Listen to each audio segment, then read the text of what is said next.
सुबह सुबह से हम लोगों से मिलने आए हैं छोटू भाई, क्योंकि हमारा व्यवस्था भी कैसा चल रहा है वो देखने के लिए। और दिन की शुरुआत करते हैं मस्त से डिटॉक्स वाटर पीने से, क्योंकि आज छत में चल रहा है वेल्डिंग का काम, जिसकी वजह से कुकी छत में आने से इतना ज्यादा घबरा रही है कि उसको लेकर जाना पड़ रहा है। और क्योंकि अभी घर में वाटर प्यूरिफाइड करने का कोई भी व्यवस्था नहीं हुआ है, इसीलिए अभी फिलहाल हम लोग बाहर से फिल्टर्ड पानी लेकर आ रहे हैं। और ये सारा कुछ ना मुझे खुद करना पड़ता है, क्योंकि मैं ही घर का बेटा और बेटी दोनों हूँ। और वैसे मैं तो दुकान के लिए पूरी तरीके से तैयार हो चुकी थी, पर मेरी माता श्री छत पर बैठी थी आराम से चाय पीते हुए, जिनको बुलाते बुलाते इतना टाइम निकल गया कि आधे से ज्यादा तो शाम लगभग ही हो चुका था। और फिर मम्मी नीचे आ ही चुकी है। उसके बाद हम लोग निकल पड़ रहे हैं दुकान के लिए। और फिर हमने किया अपने पिताश्री को बाय बाय, क्योंकि अब ये लोग बैठेंगे आराम से घर में शांति से, क्योंकि हम लोग तो जा रहे हैं काम पे। और भाई साहब, जैसे ही हम लोग दुकान के पास पहुंचे तुरंत पता चला है कि आज तो छत्तीसगढ़ बंद है, जिसके वजह से मॉल भी बंद है। अब हम लोग कंफ्यूज हो गए कि क्या करें, दुकान खोले या ना खोलें, क्योंकि हमारे आसपास का एक भी दुकान नहीं खुला था सिवाय दिवांगन अंकल के। और अंकल खुद भी श्योर नहीं थी कि हम लोगों को दुकान खोलना चाहिए कि नहीं, क्योंकि बार बार आकर लोग दुकान बंद करवा कर जा रहे थे। फिर भी हौसला करके हमने डिसीजन लिया कि हमें दुकान खोलना चाहिए। और फिर क्या,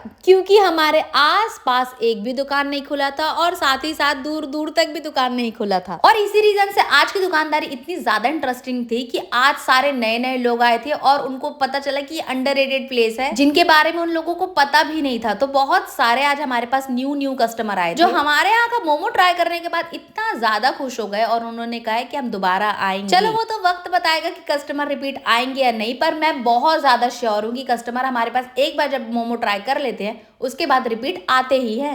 अब समझ में आता है कि मम्मी ये बोलती थी कि हार नहीं मानना चाहिए, थोड़ा सब्र करो, पर सब चीज ठीक हो जाएगा। क्योंकि अगर आज हम लोग दुकान बंद कर देते और हमारा इतना ज्यादा नुकसान होता, उसकी भरपाई तो एक तो कोई करता नहीं, और ऊपर से नए नए कस्टमर हमें मिलते नहीं। ओके, राधे राधे दोस्तों, थैंक यू फॉर वॉचिंग।